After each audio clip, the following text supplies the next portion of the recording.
폴이 방구를 껴 그냥. 리사라 가입. 폴이 코딱지를 폈는데 왕건이가 나왔어. 리사라 가입. 듄이라는 작품은 1965년에 나온 소설이에요. 프랭크 허버트라는 작가님이 쓰신 SF 소설이고 65년이면 얼마야?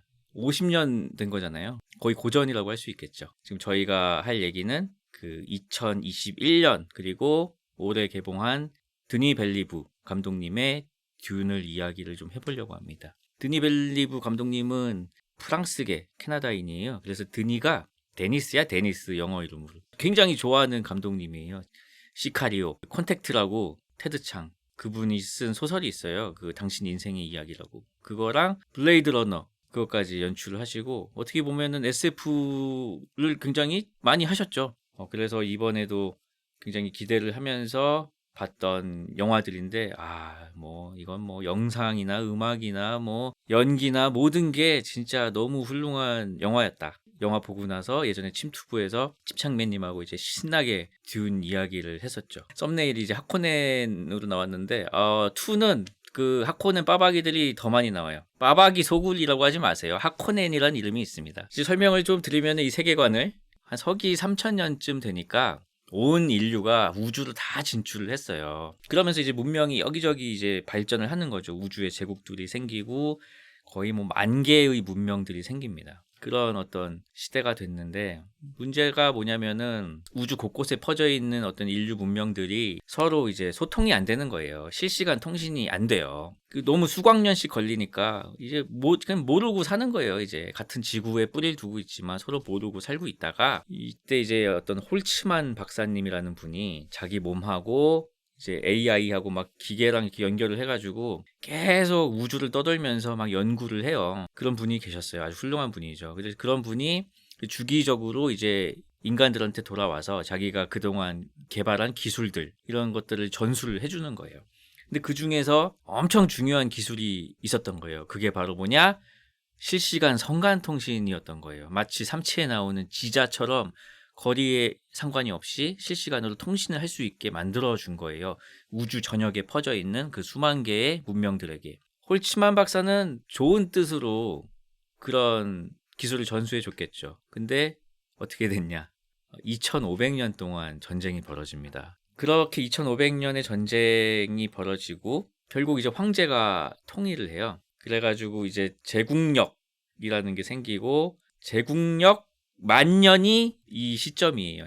여기 이제 또 중요한 설정들이 있는데 이 우주에 이 과학이 고도로 발달해 있잖아요. 근데 어느 순간 어떤 그런 사상들이 이제 싹을 트기 시작해요. 인본주의, AI, 인공지능보다는 어떤 인간의 본연의 어떤 속성들을 더 중시하고 그런 게 이제 태동을 하면서 이 뒤에는 이제 베네 게세리트라는 어떤 여자들로 이루어진 그런 종교적인 집단이 있습니다. 그분들이 이제 이런 사상들을 전 우주에 퍼뜨리고 그러다 보니까 이제 어느 순간 어떤 운동이 일어나죠. 그게 뭐냐면은 이제 버틀레리안 지하드라고 해서 이제 모든 인공지능 이런 것들을 파괴하는 일종의 러다이트 운동이 일어나죠. 그런 인공적인 지능들 이런 것들이 이제 완전히 사라지게 되고 그 간간히 돌아와서 인류 문명에게 유익한 과학 기술들을 전수해 주던 홀츠만 박사님도 AI랑 이제 통합이 된 상태였기 때문에 그분도 이제 거기서 파괴당합니다. 우주 항행 길드라는 게 생겨납니다. 이 우주 항행 길드가 한 게 뭐냐면은 모든 성간 어떤 여행들, 화물들 이런 것들을 이제 총괄하는 길드가 생기는데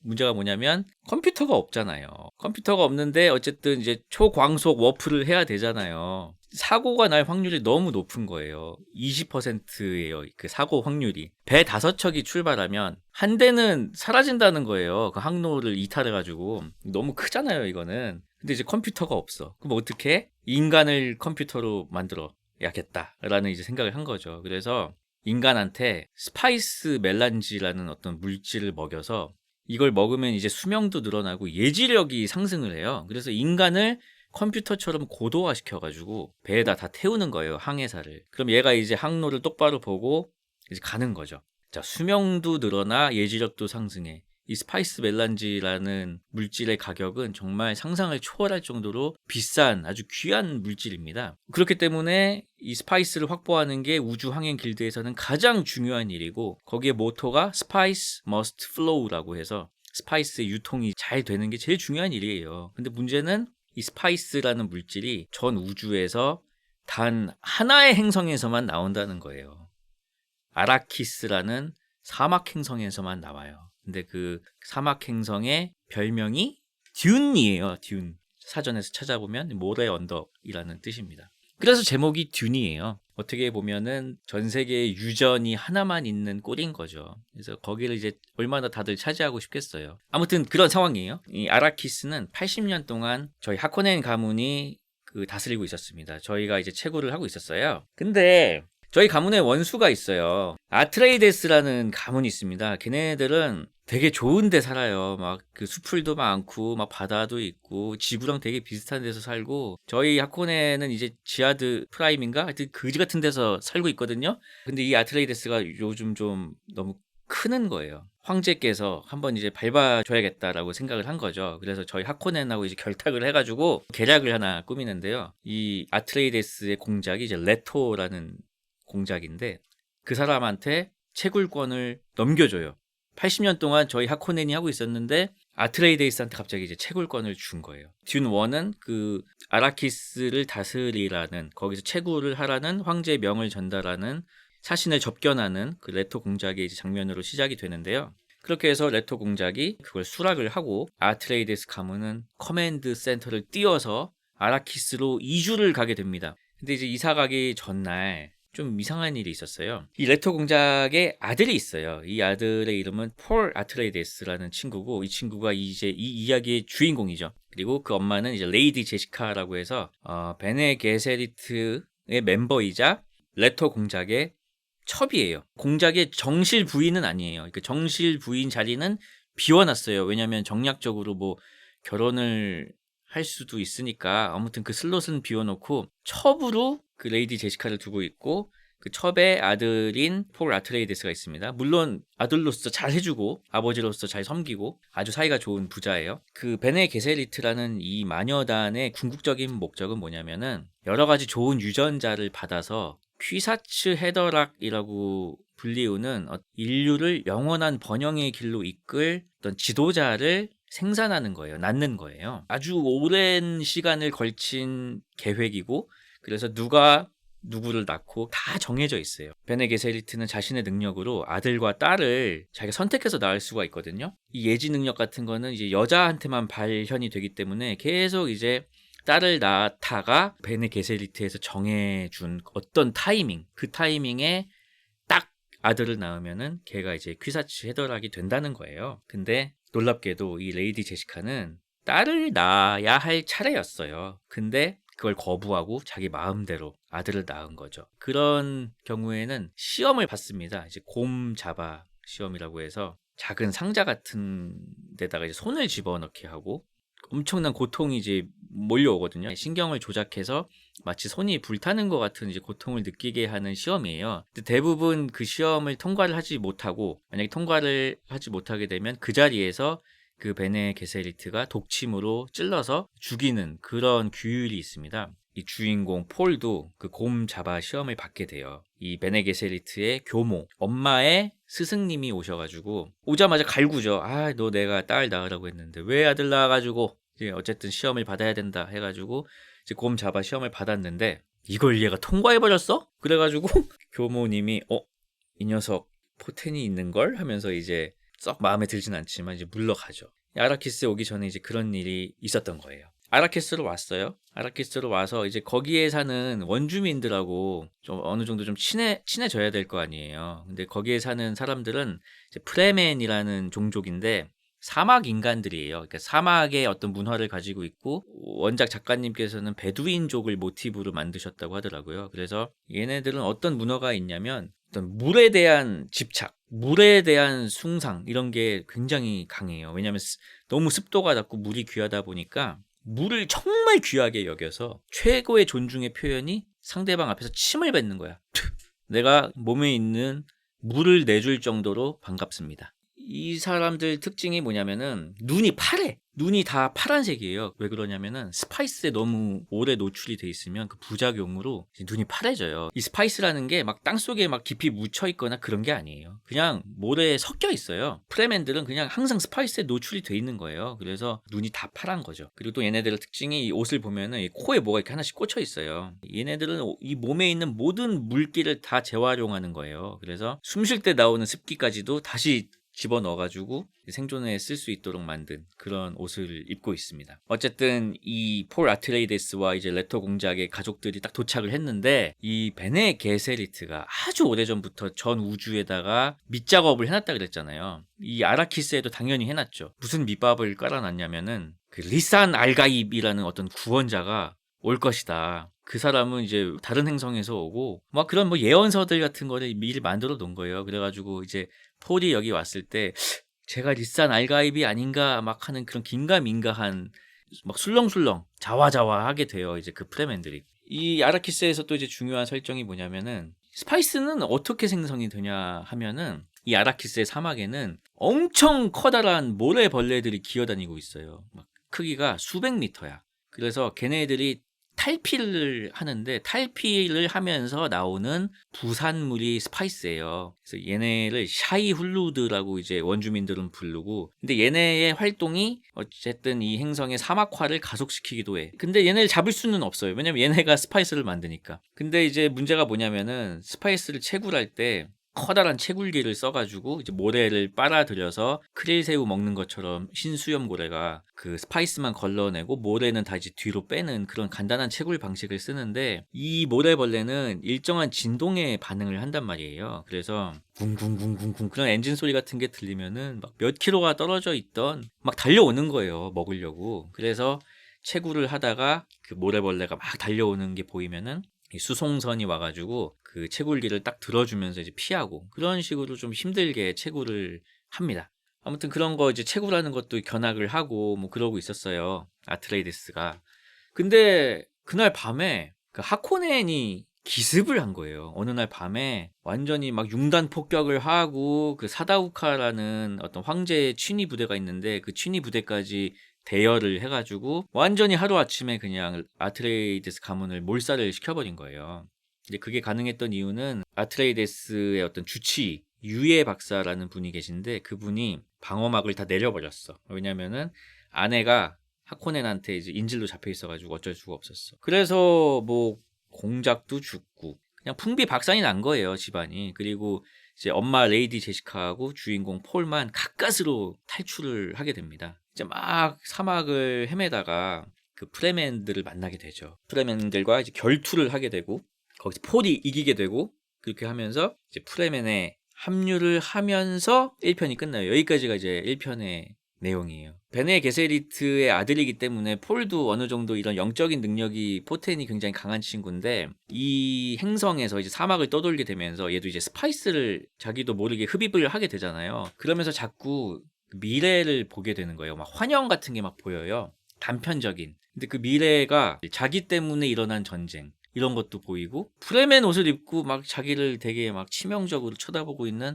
어떤 소녀의 모습이 보여. 근데 마지막에 엄마랑 떠돌다가 만난 프레맨 중에 그 여자애가 있는 거야. 이제 걔를 따라가면서 이제 이야기가 끝나는 거죠. 그리고 이제 듄2가 시작이 됩니다. 이제 듄2 이야기 해보겠습니다. 듄2는 어떻게 시작하냐면 황제의 직속 부대인 사다우카라는 부대가 있는데, 이 사다우카가 나올 때마다 나오는 노래가 있어요. 약간 그 몽골 흐밍이라는 게 막 두 가지 목소리 내는 막 그 목소리로 개가 짖는 게 아니고 뭐라고 하는데 자막은 멀쩡하게 떠요. 말은 그렇게 하는데 스파이스를 지배하면 모든 것을 지배한다, 이렇게 시작이 돼요. 아, 한스진마 아니냐고요? 아닙니다. 이제 프레맨들한테 이제 구조가 됐잖아요. 어쨌든 걔네들의 이제 본거지로 가고 있는데, 야 잠깐 잠이 들어. 그 폴이 마침 또 엄마가 임신 중이었어. 그때 둘째를 가지고 있었어. 그래서 뱃속에 태아가 있는데 뱃속에 있는 태아한테 폴이 이제 막 텔레파시 같은 걸로 얘기를 하면서 시작해요. 내 인생 조진 것 같은데 태어나지 않는 게 좋을 것 같아. 세상이 너무 잔인해. 막 이런 얘기를 하고 있어. 잠꼬대처럼 막. 딱 정신을 차려 보니까 이제 언덕에 이제 프레맨들이 이렇게 막 숨어 있어. 이제 그 사다우카 그 척후병들이 온 거야. 무슨 비행선 같은 걸 타고 와가지고 막 이제 찾고 있는 거야. 왜냐면 도망갔잖아. 이제 폴하고 엄마가 거기까지 온 거지.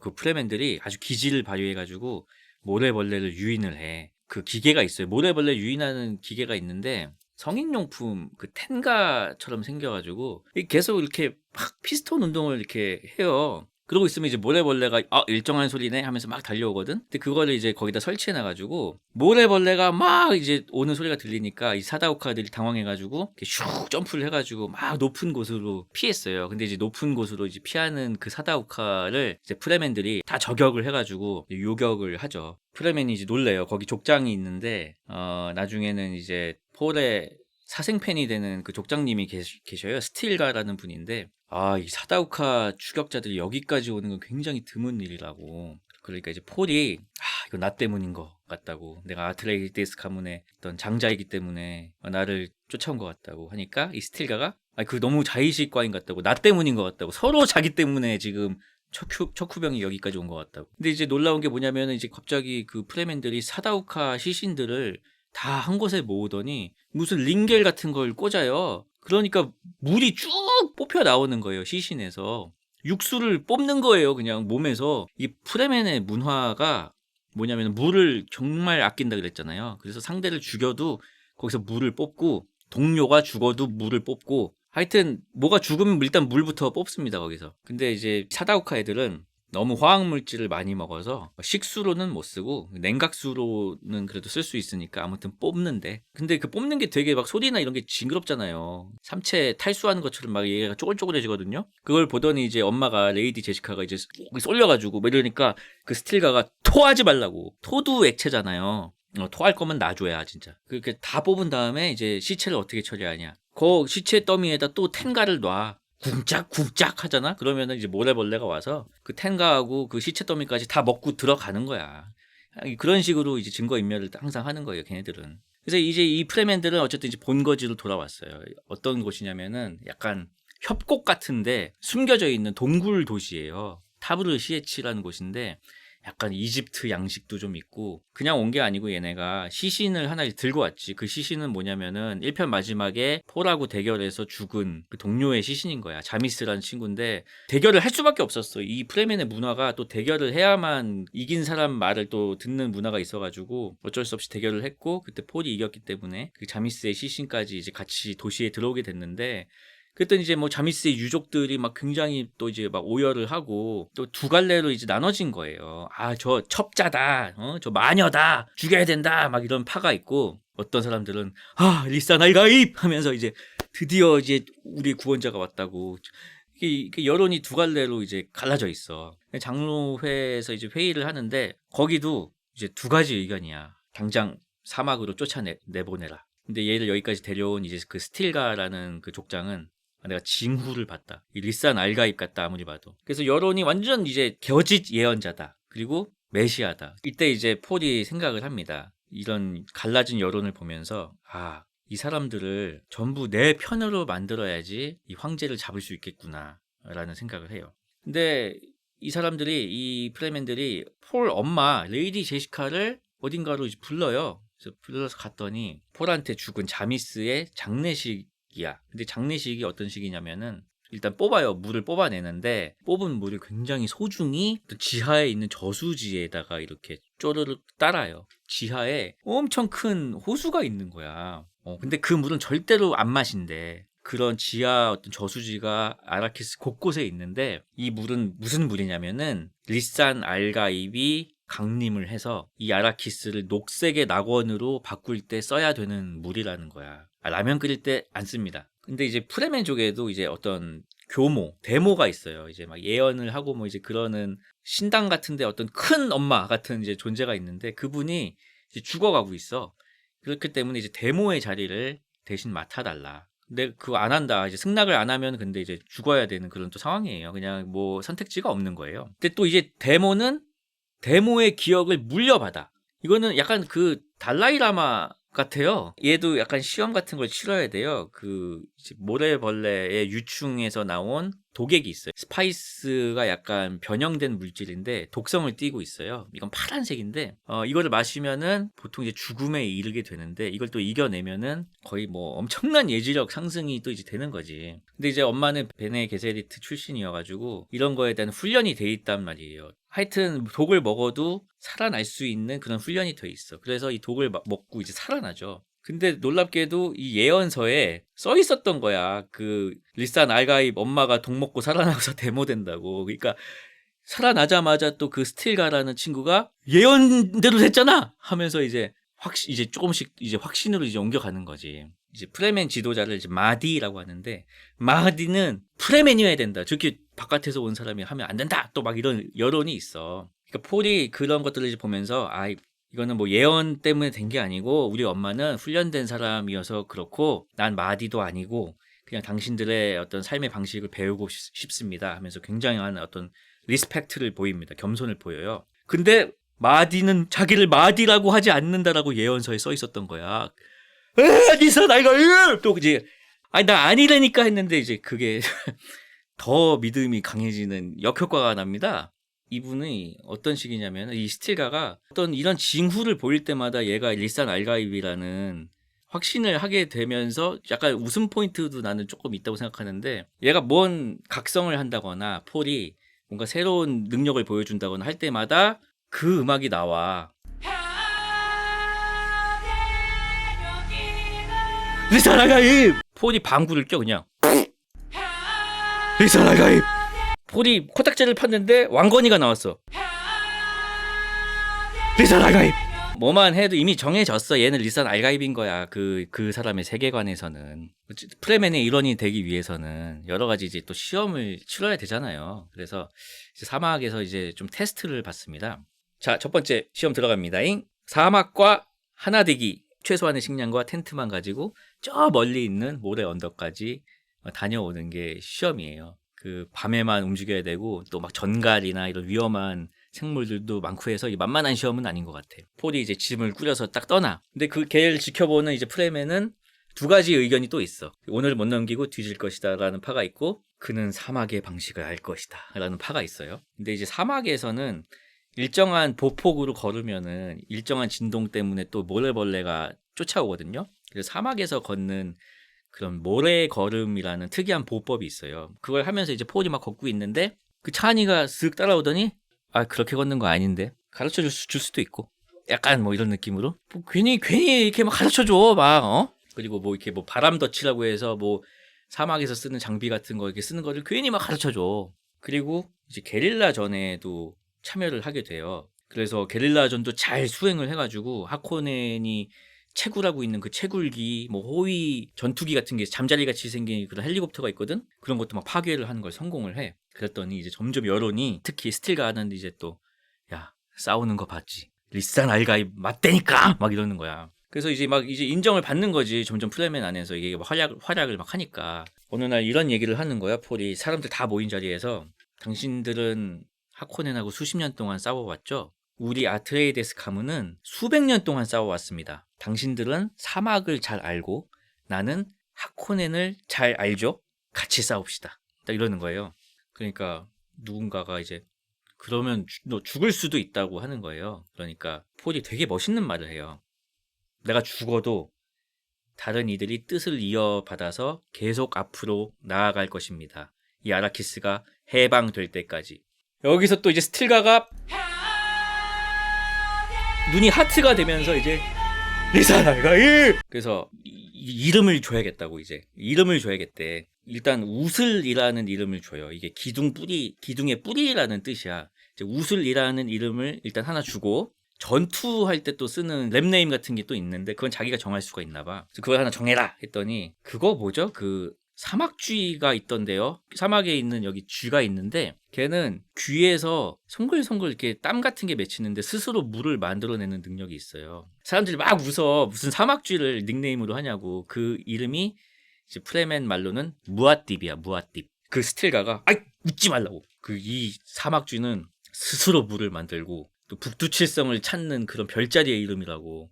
그래서 길을 가리킨다는 의미도 있다고 하면서 이제 그때 이제 폴 아트레이데스의 이름이 폴 무아팁 우슬로 바뀝니다. 이제 프레멘의 일원으로 인정을 받게 되고요. 그래서 뭐 이름 얘기를 이제 하게 돼요. 그 찬이라고 그 미래 여친, 걔도 이름이 따로 있어. 그 무아팁처럼 걔는 시하야야, 시하야. 사막의 샘, 그러니까 오아시스라는 뜻인데 자기는 그 이름 별로 안 좋아한대. 그래서 자기는 그게 예언서에 나오는 이름이어가지고 좀 안 좋아한대. 이런저런 일들을 겪으면서 이 찬이랑 사귀게 돼요. 그래서 아주 타액 교환도 하게 됩니다. 또 저는 키스라기보다는 타액 교환이라고 표현을 하고 싶어요. 왜냐면은 프레맨이니까. 그 귀한 물을 나눈다? 이거보다 더한 사랑의 표현이 있을까요? 폴은 프레맨의 일원이 되어서 계속 이제 게릴라전을 벌여서 계속 성과를 내요. 막 채굴기도 박살내고 수송선도 박살내고, 그러니까 이제 하코넨 남작이 엄청 이제 빡이 친 거예요. 그러면서 그 조카 라반한테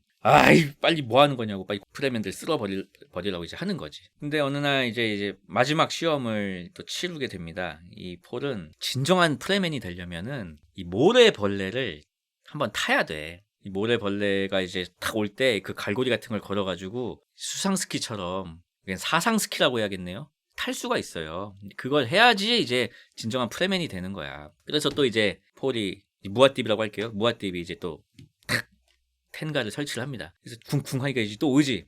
근데 이제 어마어마한 벌레가 이제 오는 거예요. 사람들이 다 놀래. 너무 커가지고. 과연 이게 될까 하는데 무아팁이 갈고리를 딱 걸더니 기가 막히게 딱 타는 거야. 그때 그 음악이 또 나와 이제. 갈고리 걸자마자 이 음악이 나와. 리산 알가입이 엄청나게 거대한 모래벌레를 탄다는 것도 예언서에 나와 있던 거야. 그러니까 이제 다들 이제 뿅 가는 거지. 이제 엄마가 이제 얘기를 해요. 이 아라키스가 북부가 있고 남부가 있어. 근데 지금 여기는 북부인데 하코넨들은 남부에는 사람이 안 산다고 생각을 하고 있어. 왜냐면 남부는 항상 모래 폭풍에 뒤덮여 있고 저기는 사람이 살 곳이 아니다라고 생각을 해서 남부 쪽은 아예 뭐 접근도 안 하고 있는데, 사실 이 리산 알가입을 기다리고 있는 근본주의자들은 전부 남쪽에 있어요. 그래서 엄마가 그 근본주의자들이 많이 있는 남부로 가자고 해.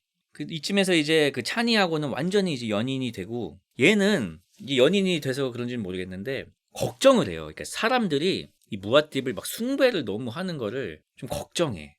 그런 장면이 계속 나와요. 무아팁 같은 경우는 이제 북부에서 아직 할 일이 남아 있기 때문에 엄마 먼저 가시라고 해가지고 엄마랑 이제 몇몇 이제 인원들이 먼저 모래벌레를 타고 이제 남부로 떠납니다. 무아팁은 계속 게릴라 활동을 이어가는데 그러면서 더 많은 성과를 내죠. 그래서 스파이스가 저장돼 있는 사일로가 있을 거 아니야. 그 기지까지 이제 폭발을 시켜. 그 저장된 스파이스의 80%인가를 날려버려요. 엄청난 성과죠. 그랬더니 이제 너무 빡친 거야, 그 라반이. 그래서 군사를 총동원해서 이제 출동을 해요. 공습을 해. 막 공습을 하고 지상전에 이제 돌입을 했는데 이게 웬걸? 사막에서는요, 사다우카도 프레멘을 이길 수가 없어. 아예 그냥 모래 속에 그 넙치처럼 그냥 들어가 있어서 매복을 해 있다가 갑자기 그냥 모래 속에서 튀어나와서 찌르는데 지형적성이 SSS인 거야. 모래에서 프레멘을 이길 수가 없어. 그런 상태가 이제 된 거예요. 그쯤에서 이제 시점이 좀 변해가지고 이제 황제와 딸의 어떤 대화가 나오는데요.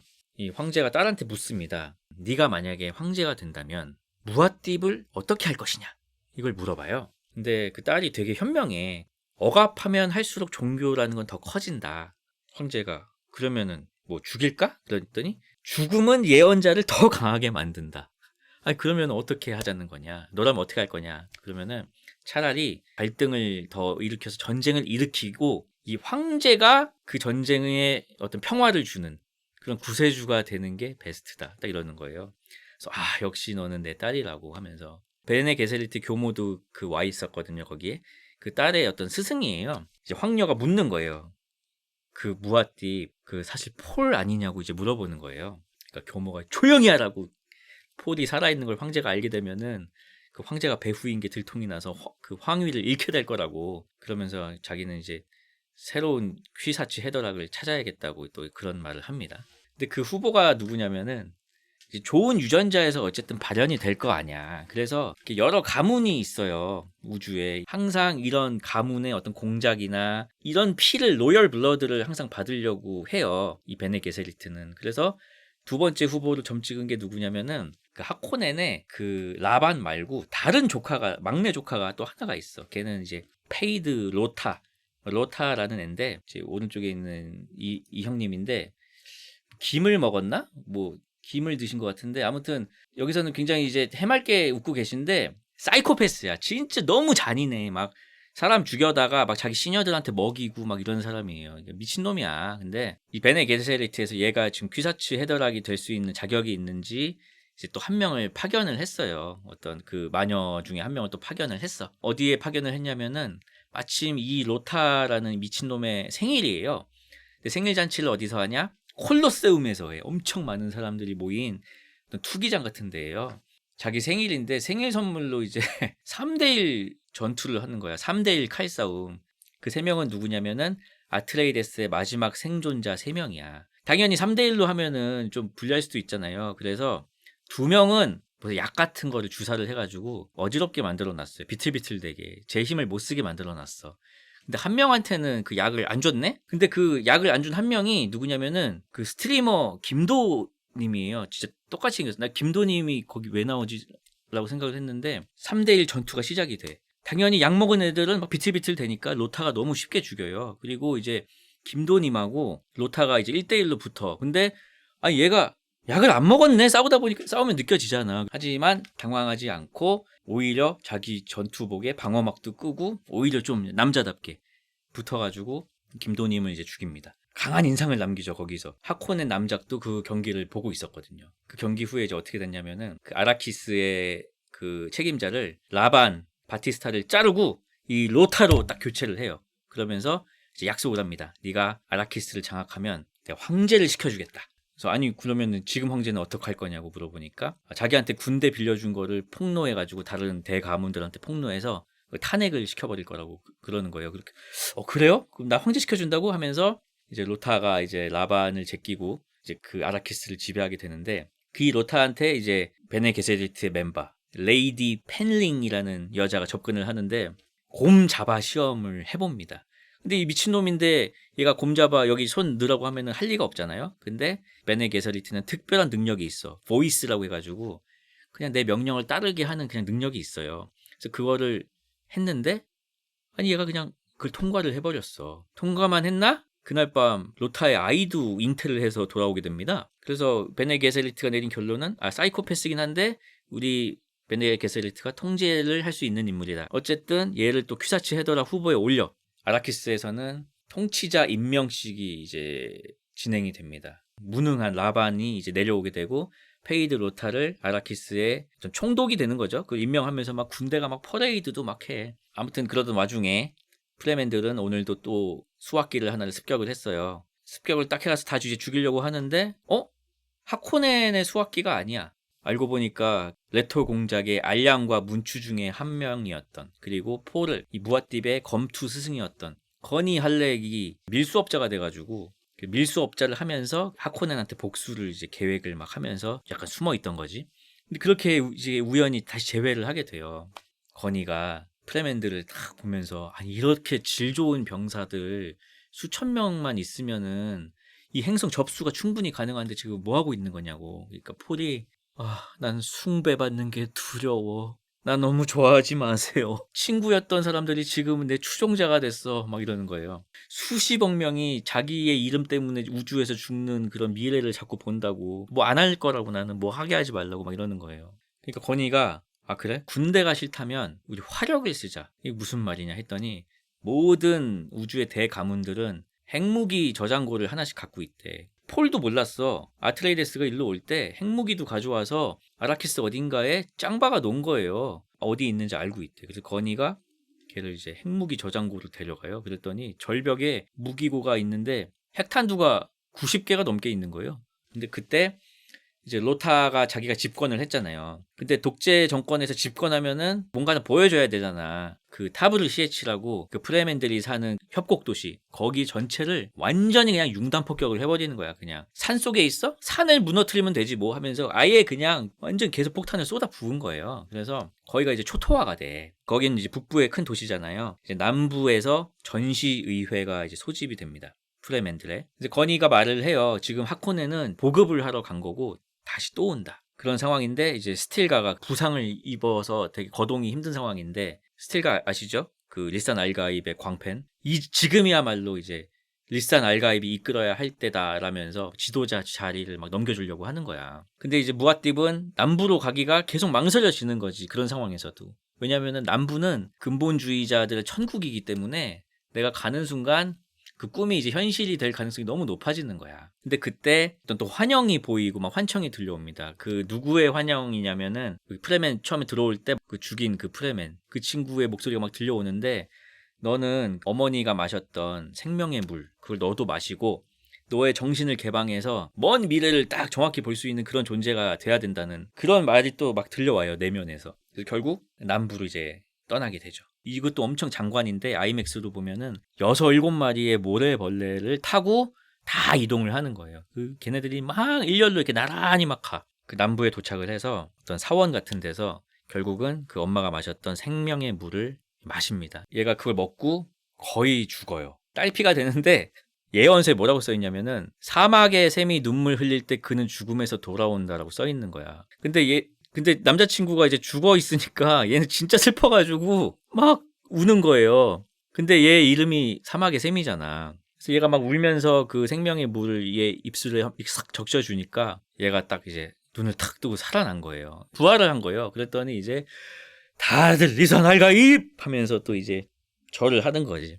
얘가 이 생명의 물을 먹은 후부터는 완전히 이제 각성이 돼가지고 선명하게 미래를 보게 됩니다. 예전에는 되게 파편적으로 막 이렇게 봤잖아요. 막 환영처럼 들리고 꿈인가? 막 이러다가 이제는 뭔가 각성이 된 거야. 그때부터는 약간 성격도 좀 변하는 것 같아요. 예전에는 막 우유부단하고 나 때문에 그러면 안 되는데 막 이러다가 이때부터는 뭔가 좀 단호해졌다고 할까? 단단해져 사람이. 자기 미래를 지금 봤는데 사방이 온통 적이지만 그걸 돌파할 수 있는 좁은 길이 보인다. 그러더니 미래뿐만이 아니고 과거도 보게 되는 능력이 생긴 거야. 엄청난 사실을 하나 알게 돼요. 엄마 레이디 제시카가 사실은 하코네 남작의 딸이었던 거야. 이 폴 무아팁의 외할아버지가 하코넨이었던 거야. 외할머니는 누구냐? 그 교모님이었던 거예요. 처음에 그 폴한테 곰 잡아 시험했던. 그러니까 폴은 아빠는 아트레이데스고 엄마는 하코넨인 거야. 그러면서 아주 의미심장한 말을 합니다. 하코넨이다 엄마한테. 우린 하코넨이잖아요. 난 이제 하코넨처럼 살아남을 겁니다. 라고 하면서 이제 어떤 자신의 어떤 무자비를 보여주겠다라는 그런 말을 하죠. 이때부터는 막 단호해지기도 하고 약간 잔혹해지기도 합니다. 머리는 안 밀더라 그 새끼. 참나 가짜야 가짜. 얘가 이제 생명의 물까지 마시면서 완전한 지도자가 돼요. 그래서 수많은 그 사람들 앞에서 이제 서게 돼. 근데 어쨌든 이 규칙이 있잖아요. 프레멘들은 지도자만 발언권이 있는 거야. 그러려면은 기존 지도자를 죽여야 돼. 다른 장로가 지금 스틸가가 지금 지도자이기 때문에 저 스틸가, 당신의 최고의 추종자 스틸가를 죽여서 물로 만들어버리고 발언권을 얻은 후에 발언을 하시오 이러는 거예요. 그랬더니 각성한 무아팁이 무슨 멍청한 소리냐고. 우리 중에 가장 훌륭한 사람을 왜 죽이란 말이냐. 길은 내가 가리킨다 하면서 기적을 거기서 몇 개를 보여줘요. 과거를 보는 능력이 있으니까 거기에 있는 몇몇 장로들의 어떤 과거나 이런 것들을 다 맞추는 거야. 그랬더니 사람들이 다 이제 막 자와 웅성웅성하면서 막 그 기적에 이제 막 놀라는 거죠. 그 프레멘들이 그러면 우리의 미래를 보여주세요 이랬더니 여기서 기가 막힌 또 대답을 하는 거예요. 무아팁이 이렇게 대답합니다. 나는 당신들을 녹색의 낙원으로 이끌 것이요.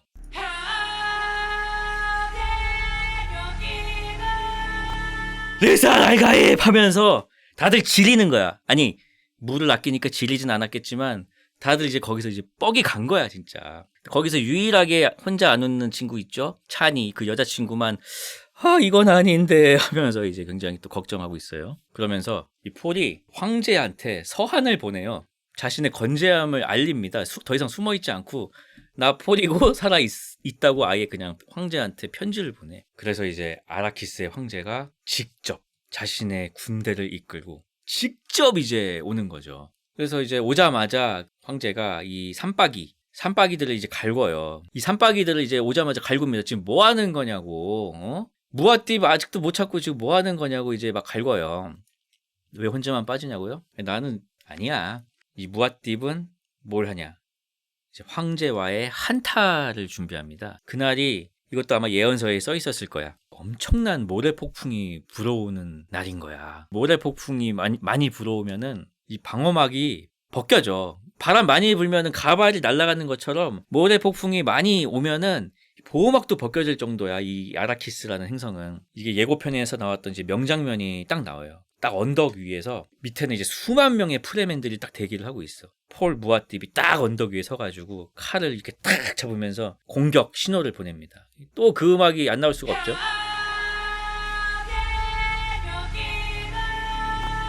또 이게 딱 나오면서 먼저 이제 원거리 공격부터 시작을 해. 핵폭탄을 3발을 쏩니다. 처음부터 전열을 완전히 붕괴를 시켜요. 그러면서 또 모래먼지가 엄청나게 일어나면서 엄청난 모래먼지의 그 충격이 가라앉자 두 번째는 자 샤이 훌루드 어택 들어갑니다잉 하면서 모래벌레가 거기 그냥 밀어버리는 거야. 그냥 그 진격의 거인처럼 그 하코넨 주둔지를 그냥 쓸어버리는 거예요. 그냥 야 그게 장관이야 진짜 그 아이맥스에서 보면은. 그래서 막 요격기들이 이제 막 출동을 하지. 하코넨도 이제 막 반격을 해보는데 모래 폭풍 때문에 막 그냥 지들끼리 막 부딪히고 뭐 반격이 안 돼. 이제 3파가 오죠. 핵폭탄 지나가고 이제 샤이 훌루드 지나가니까 이제 모래 속에서 프레맨들이 수천 명이 또 이제 나와가지고 이제 남은 애들 다 이제 조지는 거예요.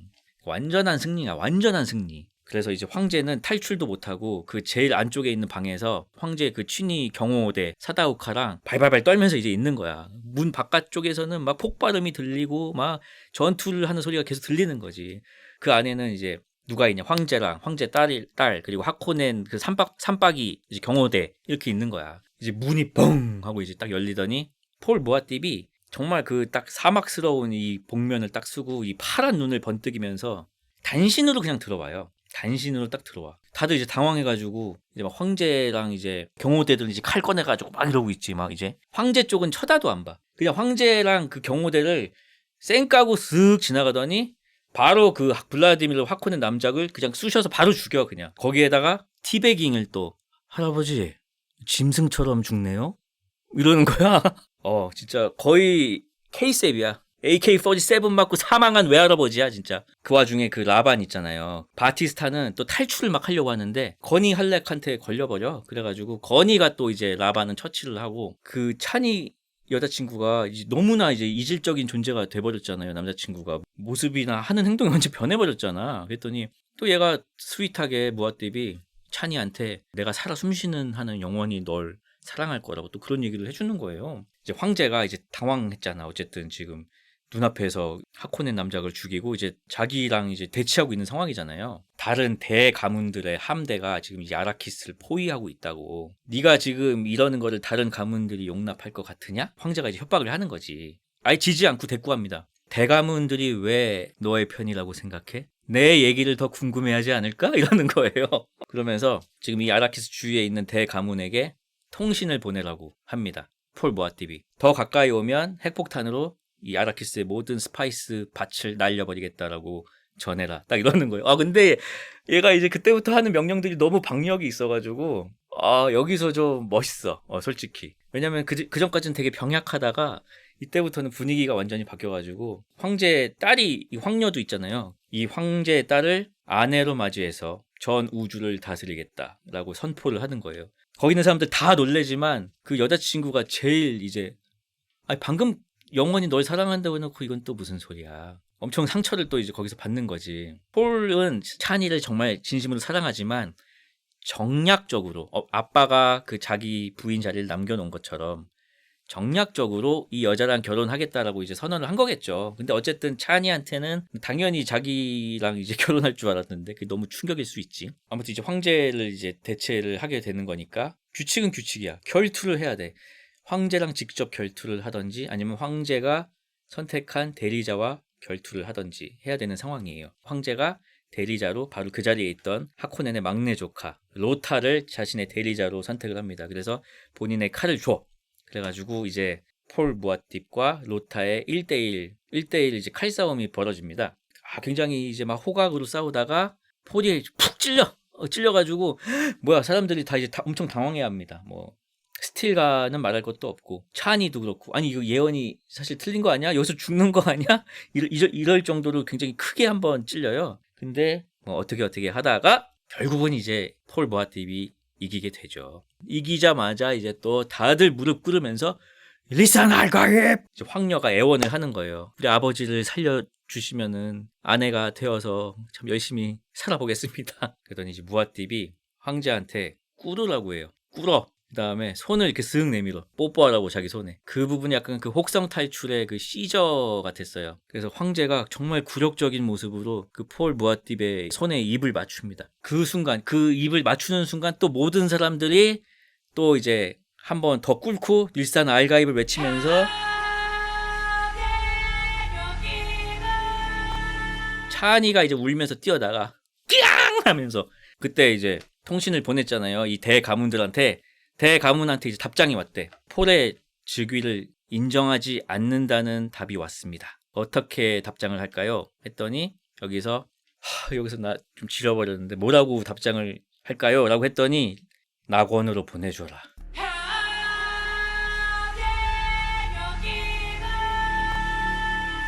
하면서 그 우주 전함들이 이제 쫙 이제 이륙을 하면서 카메라가 쭉 내려오면은 누가 막 모래밭을 막 뛰고 있어. 찬이야. 그 여자친구가 막 울면서 막 와가지고 막 씩씩대면서 텐가를 꽂아. 그러면서 이제 모래벌레를 기다려요. 어디론가 이제 멀리 갈 건가 봐. 모래벌레를 기다리는 찬이의 얼굴이 쫙 클로즈업이 되면서 딱 영화가 이제 끝납니다. 여기까지가 이제 듄2의 내용이었습니다. 이제 인상 깊었던 거를 말씀드리면은, 원도 그렇지만 영상미하고 음악이 진짜 대박이에요. 저는 운이 좋게도 원, 투를 다 아이맥스의 좋은 자리에서 봤는데, 이게 작은 화면에서 보면은 너무 손해고 못 느낄 것 같다는 생각이 좀 들었어요. 영화를 보면서. 그러니까 하나하나 진짜 모든 장면을 수공예로 만들었다라는 느낌이 들 정도로 미술이나 음악이나 영상미나 이런 것들이 정말 훌륭했고, 또 좋았던 거는 폴 무아팁 각성 전후의 어떤 모습들. 각성 전에는 막 어떻게 해야 될지 모르겠고 막 방황하는 어떤 청년 같았다면, 각성 후에는 일말의 망설임도 없이 거침없이 어떤 명령들을 내리는 그 선지자 무아팁의 모습이 보이는데, 그 갭에서 오는 매력, 이런 게 되게 좋았고, 또 여러 가지 종교적인 설정들을 보는 게 재미있었어요. 그러니까 메시아로 어느 쪽에서는 칭해지고 어느 쪽에서는 거짓 선지자로 칭해지고, 이런 것들은 막 성경에 있는 내용이고, 막 선대의 기억이 전해진다? 이런 거는 또 저쪽에 달라이라마 막 이런 느낌도 있고, 부활하는 거 이런 것도. 근데 사실 이 작가님이 말하고 싶었던 이야기는 그러니까 초인을 경계하는 내용이더라고요. 초인이 등장하면은 결국은 전쟁의 불꽃에 다들 휩싸이고 만다는, 그래서 초인의 등장을 경계하는 내용인데, 그렇기 때문에 어떤 종교의 부정적인 부분을 많이 보여주려고 한 것 같아요. 어떻게 보면은 사람들을 모이게도 하지만 되게 안 좋은 방향으로 이제 흘러갈 수도 있잖아요. 그건 우리가 지금 현대 사회에서도 항상 보고 있고, 그거를 이제 스틸가라는 어떤 일종의 광신도 캐릭터를 통해서 모든 일에 의미를 부여하고 그런 모습을 보여준 것 같아요. 그래서 제가 예전에 듄2 소감을 물었을 때 사막 알카에다 얘기예요 라고 이제 말씀을 드렸는데, 종교가 만들어낼 수 있는 어떤 위험한 힘에 대해서 이야기하고 있다. 정말 이 작품은 후대에 많은 영향을 끼친 것 같다라는 생각이 들었어요. 황제의 직속 친위 부대 사다우카, 이런 설정도 나중에 뭐 스타워즈의 스톰트루퍼라든지 그런 거에 영향을 끼친 것 같고, 또 뭐 아바타의 토르크 막2, 어떤 자신을 증명하고 엄청난 어떤 업적을 달성하거나 뭔가를 타면서 자신을 증명하고 오히려 그들의 리더가 된다는 설정, 이런 것도, 그런 플롯이 되게 많잖아요. 이민족과 섞여서 그들을 위해서 싸운다는 게 사실 많이 있어. 뭐 늑대와 추물도 있고 뭐 포카혼타스도 있고, 사실 어떻게 보면 또 무협지의 플롯이기도 해. 멸문당한 가문의 어떤 마지막 생존자가 기현을 만나서 무공이 개방이 되어서 이제 복수를 실현하게 된다라는 그런 무협적인 플롯도 있어. 근데 어떻게 복수를 달성하기는 했지만 세상은 더 혼란스러워진다 라는 이야기도 하고 싶었던 것 같아요. 또 정해진 운명을 거스를 수 없는 어떤 인간의 어떤 약한 모습, 이런 것들도 있는 것 같고, 그래서 정말 무궁무진한 테마들이 이 작품에 담겨 있는 것 같아요. 그래서 듄이 지금도 명작으로 칭송받고 있는 게 아닌가. 티모시 샬라메, 제가 이 영화를 보기 전에 원카도 극장에서 봤어요. 근데 거기서도 너무 매력 있게 나와. 노래도 잘하고 진짜 어떤 순수한 어떤 원카의 모습을 잘 표현을 했는데, 듄2에서도 어떤 유약한 모습, 강단 있는 모습, 이런 거를 너무 잘 표현해가지고 정말 매력이 있었어. 너무 매력적인 배우고, 7년 전에 나랑 검색어 대결에서 내가 티모시 샬라메 이겼었는데. 주범인 안 되죠? 왜요? 내가 이겼잖아요. 진짜 티모시 샬라메인데 내가 이기지. 그리고 내가 뼈해장국한테 졌거든요. 이렇게 될 줄 몰랐네. 지금도 쭈영이 이길 듯? 작년 여름에 나라면 이길 수 있어.